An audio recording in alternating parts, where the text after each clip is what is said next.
everything we fucking know, Jordan. Now do I know when the show starts, Jordan? Yeah, so you go from 5 to 4 to 3.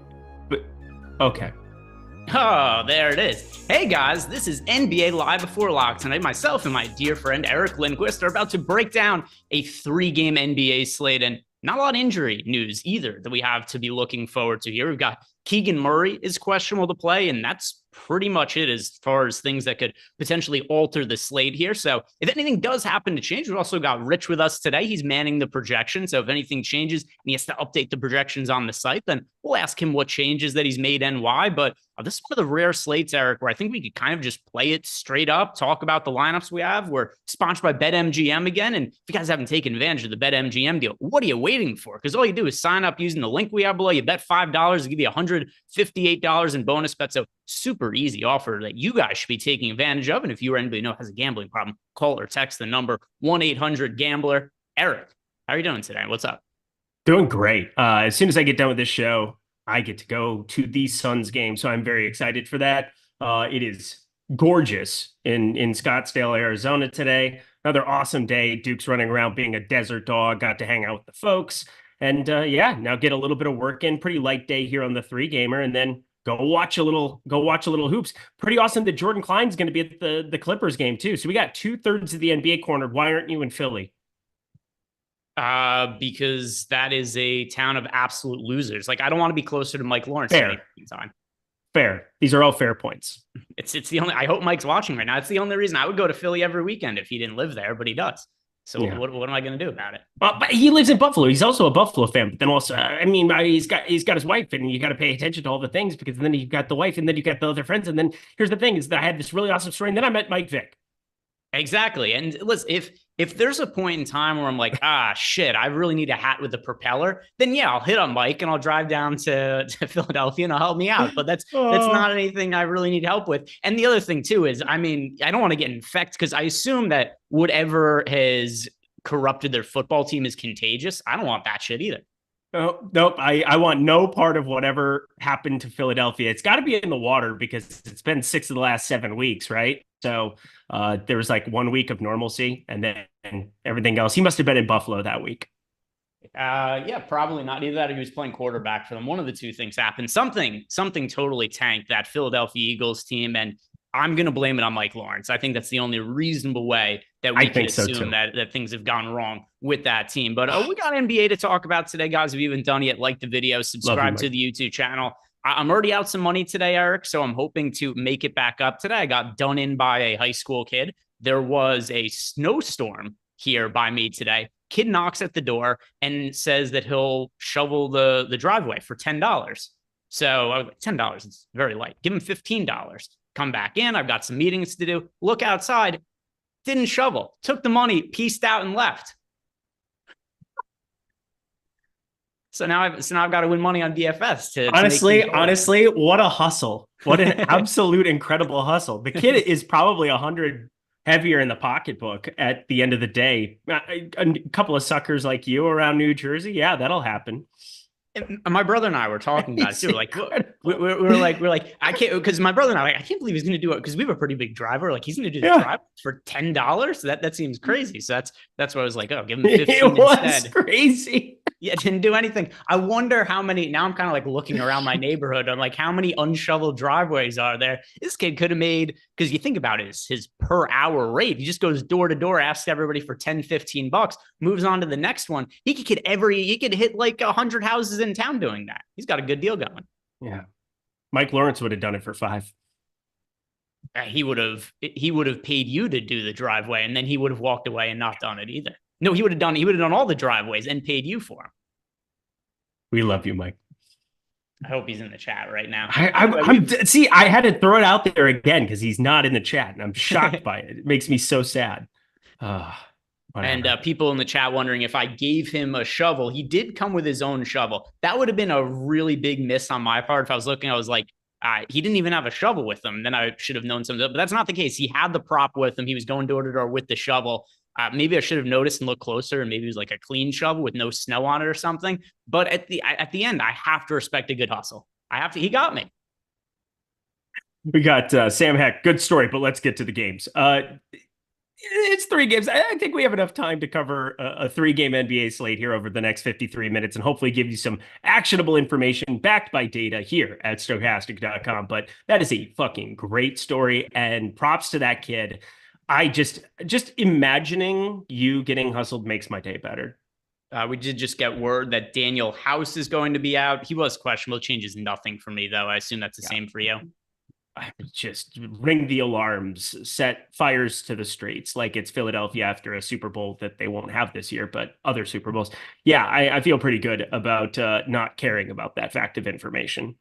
Yeah, and then also as far as my DFS play tonight, I am playing more on FanDuel than DraftKings. So just playing 20 lineups on DK, but then playing 150 on FanDuel. I feel like I could Oh, play both nice. sites today as well, considering it's just the 3-game slate with a lot of news. So hopefully nothing too crazy happens on the show that totally screws me over. But let's get to your guys' questions. Check the super chats. If you guys are in our Discord channel, one of the perks of being a Stochastic member is you get access to our Discord channel. I hang out in there all night after the shows, but then also we take your questions during the show. So if you got any, 1v1 type questions or just some strategy questions, throw those into Discord and we'll answer those. If you guys want to sign up for a package at Stochastic, all of them give you access to the Discord channel. There's links for all of those below in the description box. But first, Phil Senzig is asking us the question, Eric, who puts it in the basket? Who's the lotion play of the night? Oh, well, Rich was wondering before the show, by the way, what is the nuke of the night? Nobody knows, but it's provocative. This is actually provocative. The lotion, put the lotion on the skin. We're going to go. So there's 4 10K guys, 4 9K guys, 5 8K guys, and parsing through the top and getting those raw points in your lineup really, really matters. You know what I really want to lather on my skin, though? A little Ugh. bit of Kevin Durant, power forward only. I think Kevin Durant, he has a 21% usage in 155 minutes playing alongside Beal, alongside Booker this season. Very small sample size. That has to come up. Kevin Durant is going to put it down hard on the Sacramento Kings today. Lotion play of the night. Let's see. Which way do I Douche want to chills. go here? You didn't say douche chills, but I'm assuming douche chills. Yeah, I just kind of felt uncomfortable, a little bit nauseous, but I'm Yeah. recovering right now. I'm Okay. recovering. Just checking in. It's a tough slate to find value, right? I mean, we do have Ivica Zubats who's out for tonight, but it's not like there's anybody I'm looking at here that I would consider to be the lotion play from the Clippers front court. I get exposure to guys like Mason Plumlee at a pretty good clip, but it's not because he projects crazy well or anything like that. It's just because he's better than what a lot of the other cheap options are.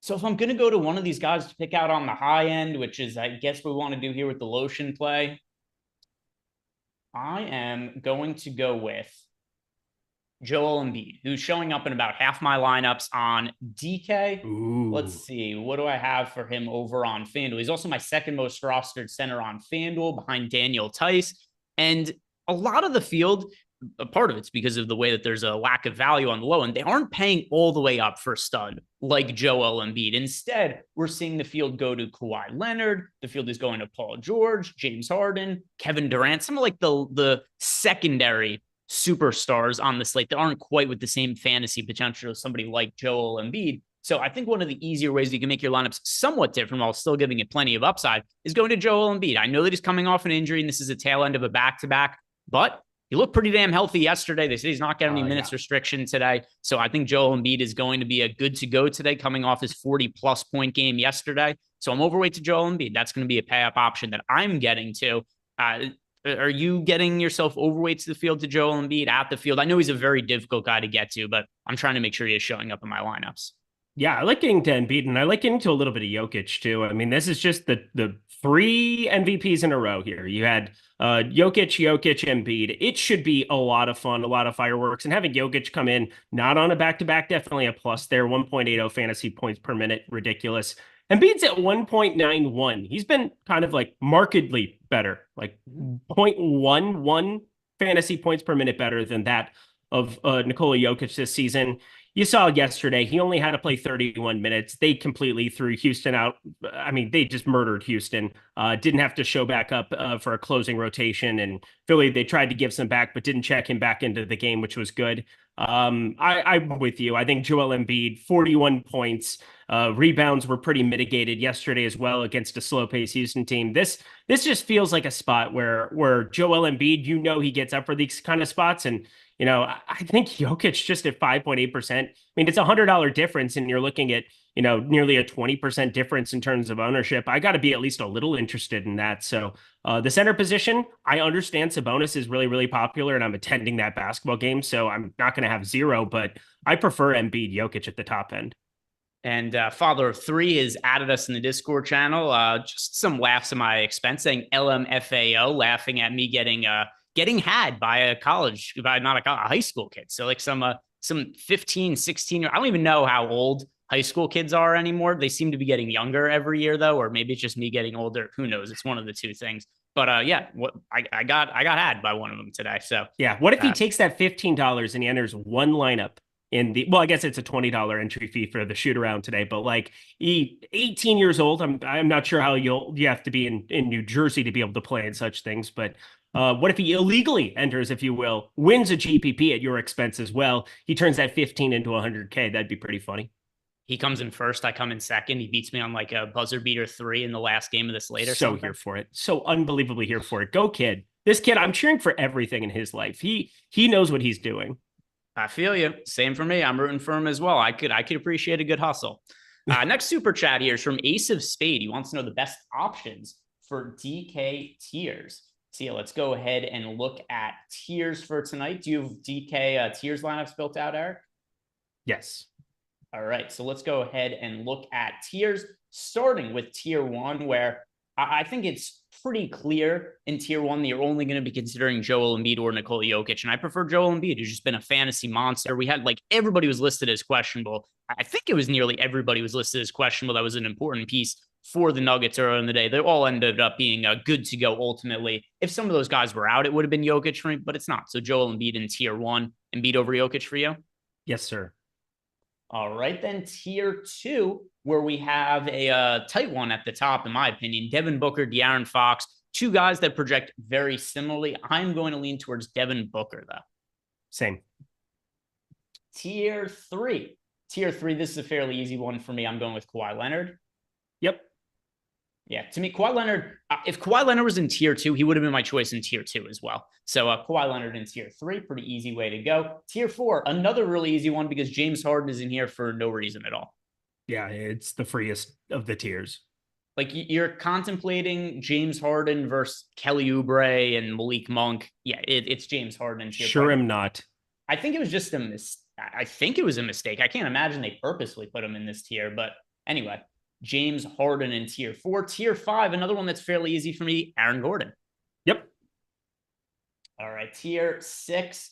This is probably one of the tighter ones. We've got Norman Powell, we've got KCP, we've got Daniel Tice. I'm going to go with Tice, considering the absence of Ivica Zubac, but Norman Powell, KCP, Nick Batum, a handful of guys that we could consider here. Who's your favorite in tier 6, Eric?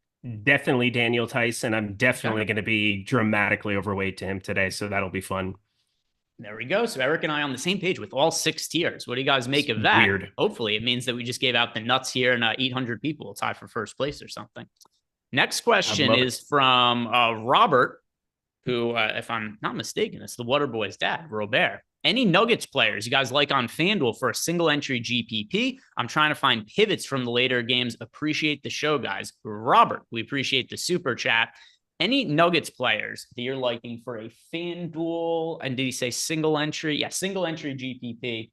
Let me look at some of my Denver. Yeah, Jamal Murray is a phenomenal play. So, I know he's 8K and I know he's popular, but, it's an 8K Jamal Murray over on FanDuel. I think that's extremely appealing. He's got pretty flat leverage. Yeah, I mean, it's negligible negative leverage coming in there. So, I'm just fine with Jamal Murray.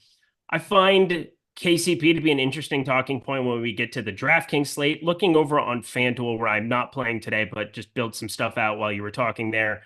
I will say, I mean, it's definitely Jamal Murray, my favorite play. Him and Aaron Gordon. Aaron Gordon's a little bit more popular, a little bit more negative leverage, but I'll give you Murray and I'll let you fire up next. The player I have the most exposure to overall from Denver on FanDuel is KCP, but he's also super popular. So it's not like I'm different from the field. If you want to be contrarian, I do have Jokic in 12% of my FanDuel lineups, only projected for 6% ownership. I think that's a very easy way to differentiate some lineups. But the player I actually do have the most exposure to from the team, it is KCP. It's just $4,700 at a shooting guard position. It's really lacking depth on FanDuel. So those are a couple guys you can consider there, Robert. If you want to go chalky, KCP. If you want to be a little bit more contrarian, then Nikola Jokic, I think is a pretty reasonable way to differentiate. James Magruder wants to know our favorite play at each position, as well as our favorite cheap play overall on the slate. So I know that James plays over on DK, so we can answer this from a DK perspective here. Eric, best options at each position. Who do you have the most exposure to at point guard on DK? On DK, let me pull up here. I have at the high end Reggie Jackson. It sucks, but it is what it is. I was gonna say, I hope your answer is Reggie Jackson as well, so I don't have to try to defend it. And it's not that he's a great points per dollar player or anything like that. It's simply because there are so many studs on this 3-game slate, and we have to pay up for some of them because the odds of all of these studs dudding, it's not all that likely. So the players that are actually underpriced on the DK slate, it is the pay up options. So then you have to get to some of these cheap guys that you're not going to feel all that comfortable with. So the hope here is you can just hit on a couple of guys who it's like a 3,900 and score in the neighborhood of 20 fantasy points. So that's where some of the exposures that for me on DraftKings, and one of the reasons also I played a little bit more on FanDuel than I normally do today is because I didn't feel great about some of the value that we have on DK. But yeah, Reggie Jackson for me at point guard, shooting guard, Paul George. Paul George. Small forward, what do you have here? Kawhi Leonard. Kawhi Leonard for me as well. Considering it's a 3-game slate and people are going to ask this question, I do not have issues with Paul George and Kawhi Leonard being in the same lineup. Do you? None. Power forward. Power forward I have the most of. It is Aaron Gordon. The nuke of the night.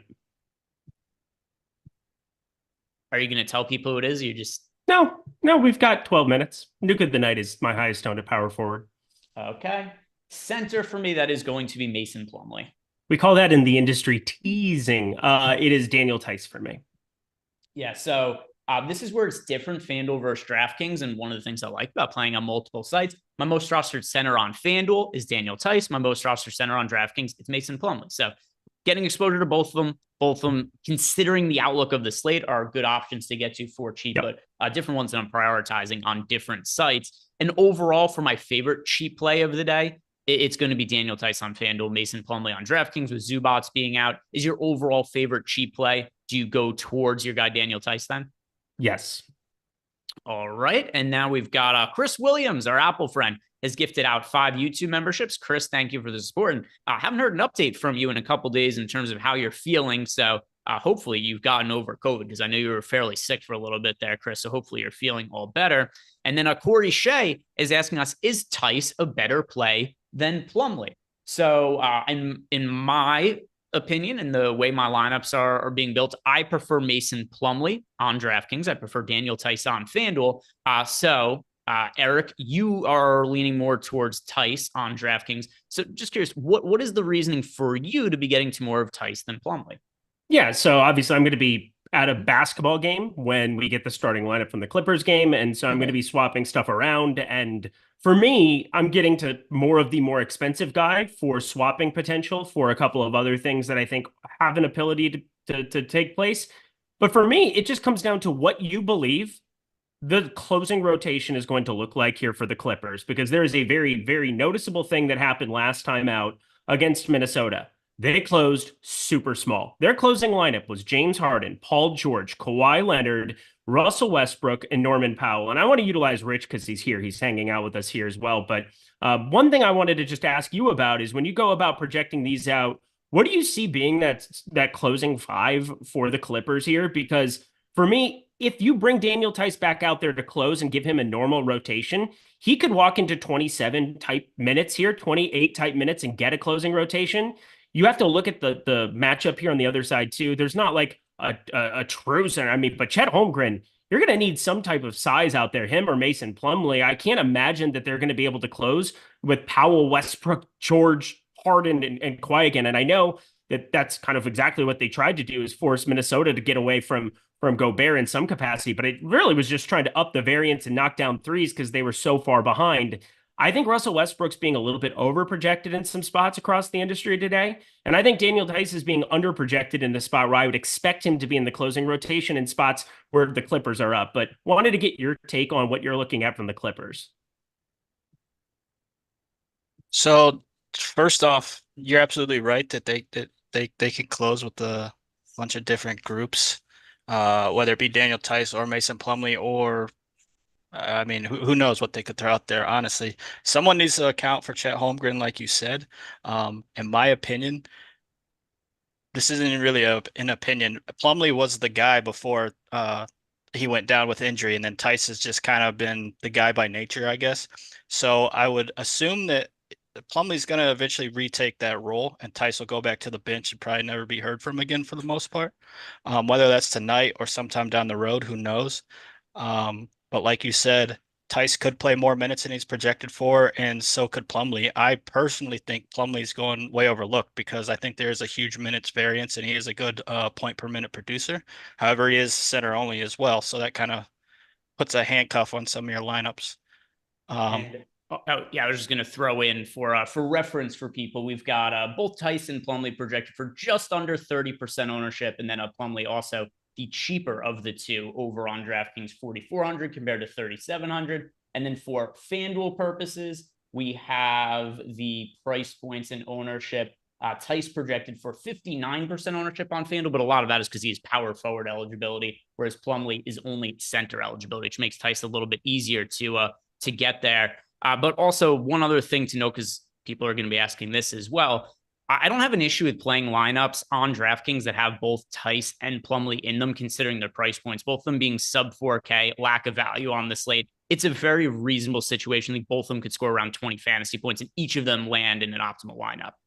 Yep, I'm totally with you there, but wanted to bring Rich in because again, a lot of the decisions when we come down to the projections and we're running things in the Sims, there are some overlaps. I mean, when you run the Sims unencumbered, you get tons of Plumlee, and I think you should. But I also want to have some scenarios where there's that volatility at the center position where I do kind of make a little bit of a stand with Daniel Tice, and that's kind of where I'm at, where I'm with you. Like Mason Plumlee has been the guy there before. It's such a hard circumstance because they went out and got Daniel Tice as a result of the injury to Mason Plumlee, and so we don't know. You're kind of embracing some volatility there, but most game scripts, I think, where the Clippers are up, you're going to see 48 minutes of center time split in some capacity between the two of them. Just such a weird game script against Minnesota. Ended up down late, trying to make a comeback there, just put a ton of shooting and guards out on the floor and tried to spread out Gobert and Karl Anthony Towns last time out. So again, just thought it was a really good talking point, but yeah, I'll just run it back to you one more time, Rich. Same thing Greg was saying,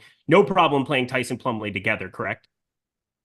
Yeah, absolutely correct. Especially on this slate. That's probably got the bigger point here is that the slate's so small that you shouldn't really be setting too many rules against stuff like that. Awesome. Thank you so much. And let's see, we've got a couple other super chats here and then some questions piling up in the Discord channel. So getting to those right after we wrap up these super chats. The next one here is from Corey Randall, who says that he is in a $20 winner take all tournament on DraftKings. Oh boy. How many people are in that winner take all? Can't be that many. It's got to be like some sort of friends league or something, because I can't remember seeing anything for basketball in the lobby. Can you imagine like a 5,000 person NBA GPP winner take all? If NBA isn't tilting enough as is, coming second in that, and you'll be quite upset. But anyway, he's in a $20 winner take all DK GPP. What center would be rolling with? Price doesn't matter. Yeah, I would say Plumlee. If price doesn't matter and it's just whoever I think is the best overall center, Plumlee. I assume you're going to go with Tice there, Eric? I am. Next question is from Robert. Last man in at shooting guard on FanDuel, Harden or Paul George? So if we're talking Harden versus Paul George on FanDuel, and he's saying that last guy in, so the price doesn't really matter here, I'm going to go with Paul George, who projects slightly better than James Harden, is also $200 more expensive, but since the last man in, it's, I assume, doesn't really make all that big of a difference with the $200 salary savings. So Paul George over James Harden for me. How about yourself if price is no issue? Exact same. You're getting a 2 fantasy point better spot. No difference in terms of optimal percentage. No difference in terms of ownership. So just give me the pure projection there, Paul George.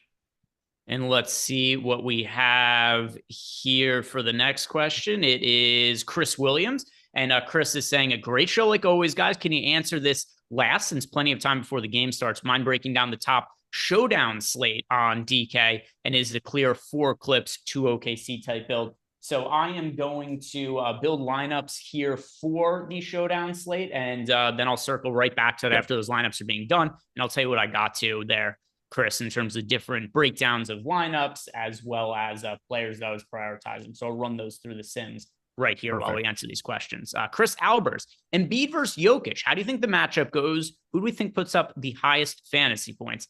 If it's just who puts more fantasy points up, Joel Embiid versus Nikola Jokic, I'm going to go with Joel Embiid. So Jokic is somebody who, while he's obviously overall having a terrific season, Embiid has been the better fantasy producer of the two. And the main reason I think there's been a little bit of a downtick in fantasy production for Jokic this year compared to last year is that Jamal Murray is here. He's healthy. Same as that we've seen guys like Aaron Gordon. He's been healthy. Michael Porter Jr. has been healthy. So with all these guys healthy around Jokic, he's not actually a worse player, but there's less shots for him to go around. There's other guys who have the ball in their hands more often. And with that in mind, and James Harden not being on the 76ers this year, we've seen Joel Embiid as the better fantasy producer over Jokic. And as long as Embiid stays healthy, I think that's probably going to be the case. So Joel Embiid over Jokic, Dave, it's just who scores more fantasy points.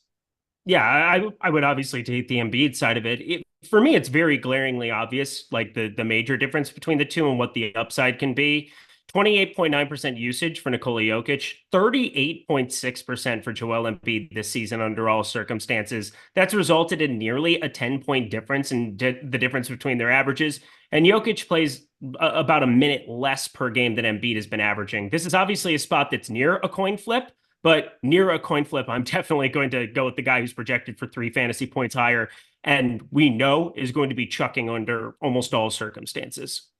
And now let's go ahead and see what some of these questions are in the Discord channel. Starting here with Captain Akella wants to know, who's our favorite single entry play of the night, Eric? Single entry play. Well, I'm probably going to be the nuke of the night. So we got 2 minutes for that. I'll give you somebody else then too that I think. No, it's okay. Jordan, play the animation. He's talked about the nuke of the night like 3 times already. Play the animation so we could finally stop teasing this. There we go. Let's watch his dick get blown off. Okay. Easy killer. Bam, there it is. He exploded nuts first on the nuke. Eric, tell everybody what the nuke of the night is. Like 3 times we've been asked a question, like, I can't answer that because that's what the nuke of the night is going to be. So let people know, who is the nuke of the night for tonight, Eric? All right, friends. So I'm going to be attending the Suns-Kings game. We've established that 48,000 times on this show already. But one of the things that I'm going to be the most looking forward to in my lineups that are going to be different than a lot of people's lineups on DraftKings. On FanDuel, he's already pretty popular. But on DraftKings.com, Trey Lyles is sitting there at 4,800 on a slate where we have absolutely no value. He's projected for just 22 minutes. He's not a great fantasy point per minute guy compared to like most backup centers, 0.82 fantasy points per minute. He does share the floor with Sabonis from time to time, so no issues there. But when I break it down, I think you want to be preloading your lineups with a lot of Trey Lyles as long as this news comes out after, well, I guess it's 5:30 Mountain Time. That's what I'm now referring to here. But at lock, friends, you're going to have Peyton Watson eating up a large share of people's lineups. 37.2% ownership going his direction at 3,500. If you knew that Keegan Murray was going to be out, there is a massive opportunity here for Trey Lyles. You should be trying to get to him in just about as many lineups as you humanly possibly can, because last run where Keegan Murray gets hurt in game, you saw a season high 33 minutes for Trey Lyles. You put him in at a 0.82 fantasy point per minute rate, and you boost him from 22 to 28 minutes, and he shows up in every damn lineup that I make. So I know it's risky in terms of like, oh God, what do I do if Trey Lyles, or what ends up happening if, it's so sketchy, I can't play Trey Lyles if Keegan Murray ends up in.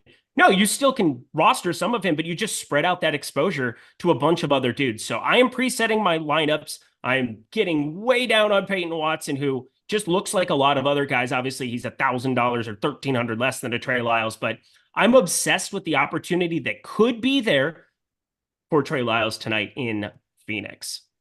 So a follow-up question on that. Let's say Keegan Murray is to get ruled out. Outside of Trey Lyles, is there anybody else you'd really want to be getting to? And by the way, I'm actually going to tail you on this. I totally agree with you. I think Trey Lyles Yeah, it makes a lot of sense of the nuke of the night. And I'm not going to deviate from you. I think you made really good logic you laid out there. If Keegan Murray plays, do we want to be getting to Trey Lyles?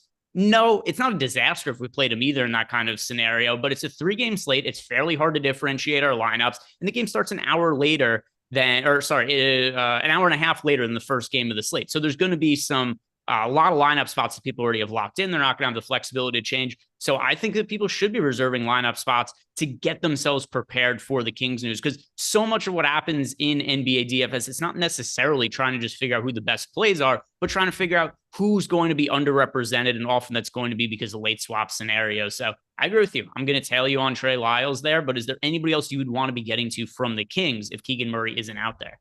Yeah, I think there's a couple of guys you can actually look at, like Sasha Vezenkov. I know that seems like a random one to throw out there next, but we have him in for 6 minutes. If you go last game, it's just kind of looking at regulation. It ended up being an overtime game there. That's why I have my baseline for Trey Lyles at 28 minutes. He played 33 in that game, season high minutes, but it had all of overtime encompassed there. Malik Monk was in that closing lineup. I think he's got to take a little bit of a boost up. He played 36 minutes. I think he immediately becomes a guy that you want to be a little bit overweight to here as well. But the entire second half, without Keegan Murray, the main guys that you saw in there, you saw a flash of Alex Len playing some center minutes.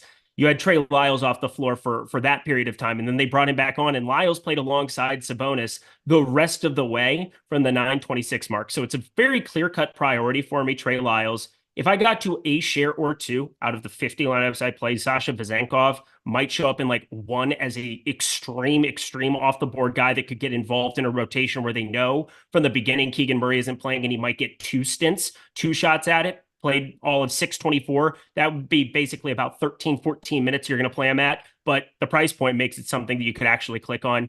And then Harrison Barnes, I know it's a terrible, horrible, no good, very bad feeling, but he played 32 minutes and all of that was in regulation. So those are kind of the main guys. Kevin Huerter closed. I think he'd be a very popular piece as well. But just trying to talk from a contrarian standpoint, who I'd get to the most, by far Lyles, then Monk, then Vezenkov. We've got Bin Snappin' in the Discord channel, who happy to see made it in. He was messaging me earlier on Twitter, trying to get into Discord, and he's made his way here. And he's got a related story, just that he had in the same way I did, although his seems a little bit more severe. He said one time he was cutting the yard and a crackhead pulled up to his driveway, walked up to a gas jug, and just took all his gas from him while he was watching. Listen, if somebody's that bold, you don't fuck with them. You just be like, all right, that's yours now. That is yours. You now own that. I'll do that to your entire house, Greg. I know where you live. Oh, that's true. You've been here. Father of 3 is asking us who are our favorite low-owned plays of the day. So who's a low-owned play that we like getting to? And then we'll circle back to the showdown question from later, because I've got those lineups built out. Favorite low-owned play, and what ownership do you want to consider a low-owned play for a 3-gamer?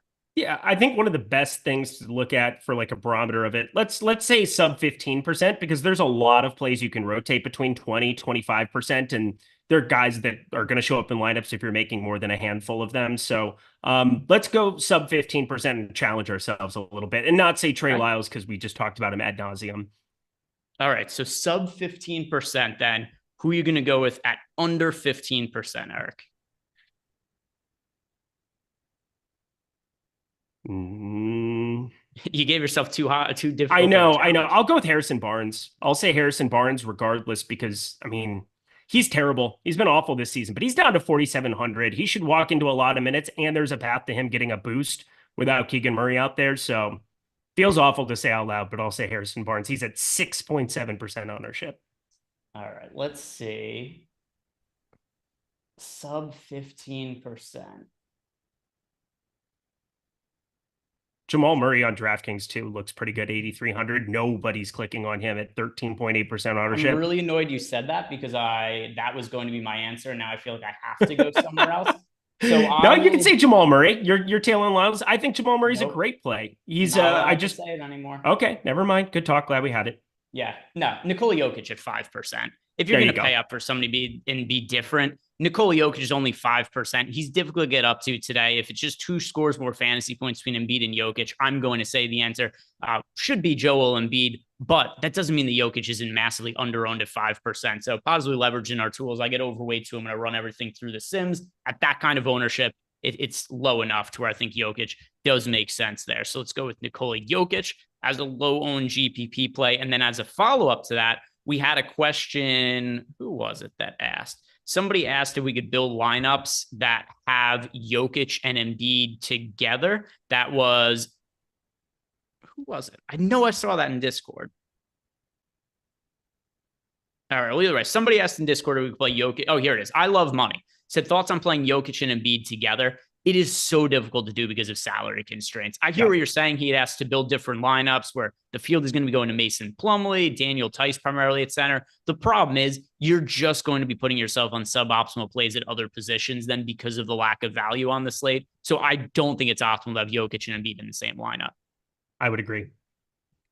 And the next question here is coming to us from Gua, who says that he thinks it was a setup and Eric planned it all to use the $15 at the Suns game. Oh my God, that's probably good for half a beer at an NBA game. Yeah, I was going to say, what am I trying to purchase there with $15? Because I don't think it's possible.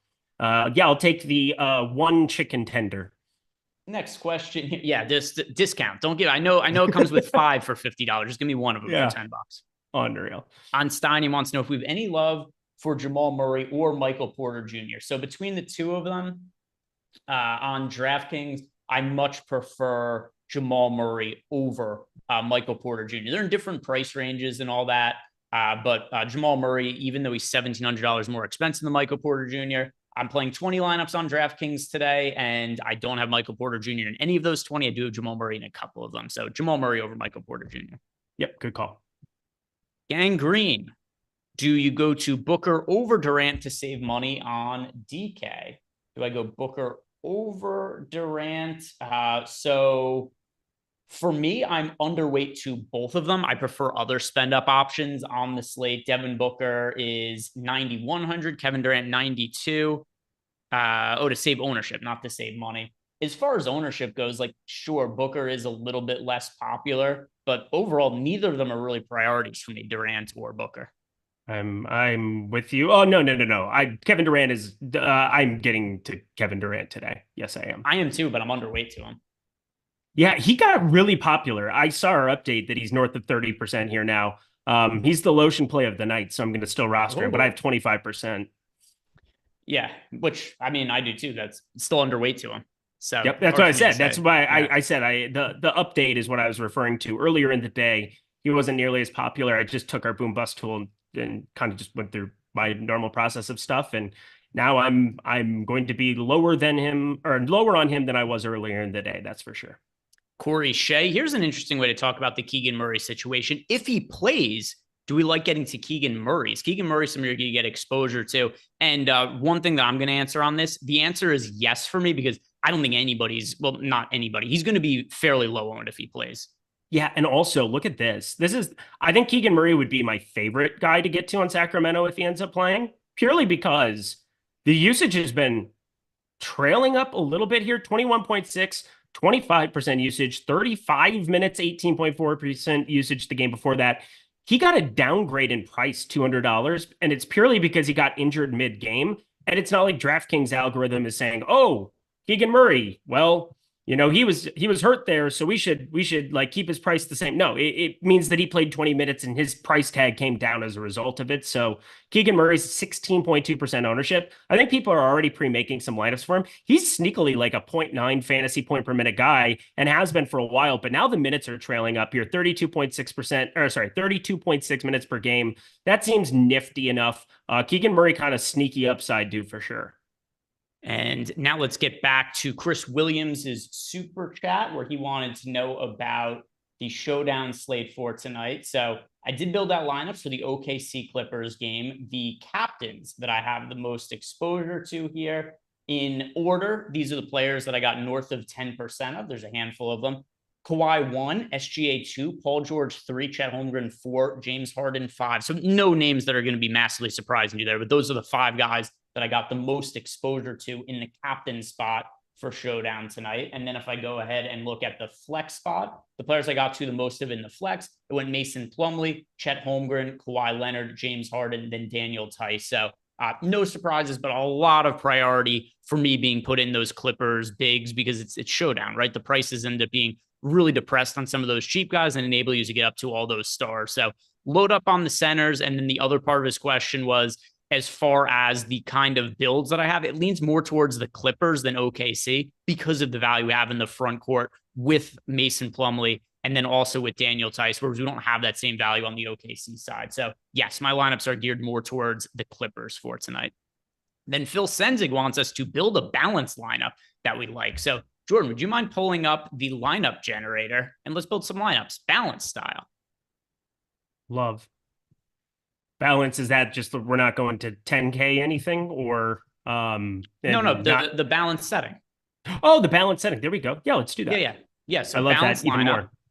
Skip, and then we'll just look at the first one that comes up on screen. We've got Malik Monk, Devin Booker, Kawhi Leonard, Aaron Gordon, Kenrich Williams, Reggie Jackson, Paul George, Terrence Mann. So first lineup here, I know is balanced, so it's not like we went contrarian or anything like that, but no Daniel Theis or Mason Plumlee in this lineup, Eric. Yeah, that's pretty wild. Obviously, center is an interesting position today in general, because as I'm kind of sorting my lineups in the Sims tool, I mean, you're getting some of the double punt, Mason Plumlee and Daniel Theis. You're getting some other guys here, but, getting different. In the interest of getting different, 3,400, that's 300 lower than Plumlee. Like, this is, I know that it's quote unquote balanced here for sure, but obviously it's going to the scrubs end of things to really make things work and to work in your favor. So I don't completely hate this idea of just different punts that people aren't getting to. Yeah, and there's certainly a scenario where Terrence Mann plays more minutes and we see more Clippers small ball, and maybe it isn't Plumlee or Daniel. It's not the way I've built my lineups, but definitely does stand out to me here that not getting to either of those big men. And if you guys want to sign up for the lineup generator, less than $15, going to build lineups for you. It's perfect for somebody who's short on time, doesn't have time to build out their own lineups, and also gets you access to our Discord channel. So thank you very much for the super chat there, Phil. And then we've got another super chat from a Phil. Phil still wants to know, with Zubats out, Tyson Plumlee in the same lineup. Yeah, no issue with that. We hit on that a little bit before, but just due to the lack of value, I think that those are two guys you could see being in the same lineup. I know that neither of them showed up in this one particular lineup we built in the lineup generator, but still strong options I think we should be considering. And Eric said the same before, that he's cool with them being in the same lineup. And then Coley Poston says that Bradley Beal is a sneaky 100% exposed player. 100% of Bradley Beal. Do you think that's a bad idea by Coley Poston? Yeah, that's aggressive. I'm looking at some places that have him a little bit over projected in my personal opinion. So you break down the three guys on the floor together a lot. 155 minutes we have for Booker, for Durant, for Beal together. So far, it's 28-ish% here for Devin Booker in terms of usage. Kevin Durant's down to 21%, which is basically identical to Beal and Nurkic. I gotta think that Durant cuts into that here a little bit more, and it becomes third fiddle. Bradley Beal does. I know the assist rate's been a little bit surprising to me at times, and now you look at the assist portfolio. One of the top plays over on OddsShopper right now, or was before we started this show, was the under of 4.5 assists there for Bradley Beal. But even just having a line there at 4.5 that's close to efficient, that's showing you that he's still out there handling the ball, having some opportunity to rack up fantasy points, and he's 7,400, but for me, just not somebody that I find to be all that appealing, because there's a lot of scenarios where Kevin Durant and Devin Booker are just going to dominate the usage. Do you have any exposure to Beal on DraftKings? Because I do not. I have one share of him. Yeah, I don't. I get to him some on FanDuel, but a lot of that's because I'm playing 150 lineups on FanDuel. But yeah, that's not somebody who I'm prioritizing at all for this slate. Same. Let's see what else we have as far as questions go in the Discord channel. We'll bang out these as quickly as we can. So the question here, boy, a lot of them. So let's scroll up. Here we go. We got Warren, Boss Monkey 26, is saying that he's getting to Kenrich Williams and doesn't know why. Is this bad, very bad, or terrible? So as things stand right now, I think Kenrich Williams, perfectly serviceable option for a lot of the reasons that Eric and I have talked about over the course of the show, which is there are not very many cheap options to get to on the slate. Here's what I really do like about getting to Kenrich Williams, and it's not because of Kenrich Williams. He's in the last game of the entire night. So let's say that there is a scenario here where there is, Keegan Murray. SGA gets scratched on a right. Keegan Murray, probably the most reasonable one, doesn't end up playing. It would be really easy to turn Kenrich Williams lineups into Trey Lyles in some way. So for now, if you have him in, don't think it's an issue. Where I would have a problem with this is if you're getting to Kenrich Williams right now and he was in the first game of the night, considering when his game on the slate locks, totally cool with it. Beautifully said. Next question is from Maddie T. Wants to know our favorite value and spend up option on owner's box, but it cannot be Daniel Tice. So favorite overall spend up for me, because I was looking at this before. I saw this question you left before. Favorite spend up, Joel Embiid. Favorite value option is not Daniel Tice, Mason Plumlee over on owner's box for you, Maddie. Good call. And now we've got Rico Rod, 1980, wants to know, would we play Harden, George, and Kawhi Leonard in the same lineup? That's a little much for me in the same lineup. I don't have an issue with two of them together, but if you could help it, I wouldn't play all three in the same lineup. Good note. The next question is from Hef Love. He wants to know, are we wary of the Reggie Jackson ownership in small field single entry? He doesn't think he's going to play them. So I am playing Reggie Jackson, and he is also in my single entry lineup. So I can't say that I'm all that wary of it when he's in the lineup. I understand where you're getting at, and it's certainly a little bit of a thin play if it was a bigger slate, but it's hard. There just are not very many cheap guys to get to. He's going to be playing minutes for Denver for sure. And to me, his path to the optimal lineup has less to do with him individually, because I don't think there's a massive ceiling for Reggie Jackson. It's more, can he put up a serviceable score in a game where multiple studs go off on the slate today? So if you aren't going to play Reggie Jackson, to me, it is more to do with not wanting to get to as many of the pay up options, less to do with Reggie Jackson himself. But I am playing Reggie Jackson single entry. Yep. Beautiful. Nothing. No notes. BJJJJJ. Those were all the J's in his name, so I had to read it all off. He wants to know, is 60% KJ Martin too much in 20 lineups? It's a lot. And KJ Martin, I'm overweight too, for what it's worth. And I didn't see that one come in. 3,200. So we were making fun of the news before it dropped, but like, don't you just plug him into like the Danwell house role to some extent? He's 3,200. And I think that makes him viable in this spot. Not somebody that I should probably be getting to in 20% of my lineups like I currently have, but he's the guy that I'm currently trying to figure out exactly what I'm going to do. It feels, again, it's the same thing like why I don't want to be playing Watson, but Watson, we kind of know that he's going to be in this rotation. Like KJ Martin, you can't really know ahead of time what his role is going to be here in this spot, other than, hey, this is a smart assumption to make that he's going to take up some of those minutes. I think Marcus Morris has more sure minutes. I'm not going to play him at 4,300. Don't get me wrong. But looking at the ownership of Watson and then seeing KJ Martin for cheaper, I don't completely hate it. Yeah, I hate 60% of it. It's so much. And I understand 60% is insane. Yeah, no, but yeah. I'm saying I don't completely hate him as a play period, but like, yeah, 60% is your night is largely hinging on KJ Martin being in the rotation. And that's not a fun feeling. So it's really hard to project some of the backup minutes in these situations. And this is where projections they're not the end all be all, right? It's the best educated guess. And the 76ers don't have Daniel House today. It's not something that makes a massive difference on the slate. It does make KJ Martin somebody who is, playable, but not somebody I really want to prioritize in any kind of way. But this is also where if you're running lineups through the sim, sometimes you get some of these backup guys that might kind of have flimsy minutes. Keep in mind that if KJ Martin is projected for 12 minutes versus 9 minutes or something like that, it's going to make a massive difference in terms of how much exposure you get to him. So BJJJJJ, I recommend that if you are getting to 60% of KJ Martin, like it looks like you are right now, if you're using the Sims tool, do like a little bit of an ROI downgrade boost to him so you don't get to quite as much as that, because that is quite aggressive, 60%, more than I'm comfortable with. Yep. Stan0302 is asking us a 2v2 question, and it is De'Aaron Fox and Peyton Watson or Patrick Beverley and Kawhi Leonard. I'm going to go with the Beverley and Kawhi Leonard combo. Yeah, the Beverley one I keep going back and forth on, and yeah, I'm going to go with the second one there as well. I have a couple shares of Beverley. Yeah, it's not somebody who's any kind of real priority on the slate, no. If we look at the other options like, Fox and Watson, Beverley, Kawhi Leonard, overall, I'm going to lean with Kawhi and Patrick Beverley. And then M. Grizzly wants to know, how am I handling KJ Barton? Fringe play, but not somebody I want my entire night to be hinged on. Correct.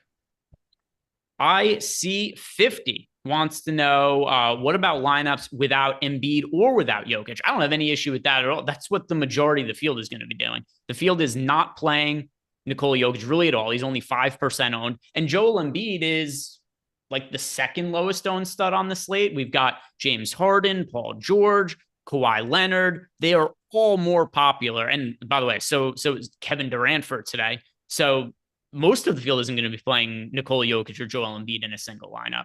It's reasonable to not have either of them in, especially because before Eric and I said that some lineups we're going to have are going to have Mason Plumlee and Daniel Tice. If that's the case, you can have Joel Embiid or Jokic in that lineup.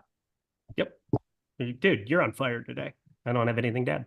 Rocky Raccoon 7 is asking us, oh boy, another one. What do we think about KJ Martin? So a lot of people asked about KJ Martin at the same time. We got I Love Money says he's getting to DeAndre Jordan. Should he rebuild? Yes. I don't think DeAndre Jordan's the worst play on planet Earth today. I think the matchup specifically, you want DeAndre Jordan playing backup 5 against Paul Reed as opposed to Peyton Watson. I don't know that for sure, but like I do think DeAndre Jordan sees the floor tonight, if that counts for anything. I have 2 shares of him. Sotex saying Ken Charles is yelling, would you do point guard and what? Ken Charles. Who's Ken Charles? Put the lotion on the skin. I don't know. He wants to know. All right. So 2v2, Paul George and Michael. Okay. So Paul George and Michael Porter Jr. or Grayson Allen and Kawhi Leonard. Those are rough combos for today. Neither probably. Ari 7849. If no Murray, does Monk make you spunk tonight? I don't know if I'm gonna spunk to Malik Monk or anything like that. But Malik Monk is certainly somebody who could pick up some extra minutes in the absence of Keegan Murray. So another guy, kind of like how Eric talked about Trey Lyles before. If you're trying to be proactive about some of these late swap situations, I think the best way to go about it, 2 players you can give ROI boosts to in the Sims tool. One of them, Trey Lyles. The other one, I think Malik Monk really makes sense as somebody who would benefit from the absence of Keegan Murray. It's a lot of minutes to fill. Sure is. And then JEW wants to know what our thoughts are on Joel Embiid on FanDuel, and then also wants to know cheap options that I like at center other than the Clippers guys. So what other centers? So Joel Embiid is currently my second most rostered center over on FanDuel, and that Slate locks in 7 minutes. So I don't presume that anything is going to change outside of that. As far as cheap players with center eligibility outside of the Clippers guys, I've got a couple of shares of Chimezie Metu on FanDuel because he's $4,100, but not very many.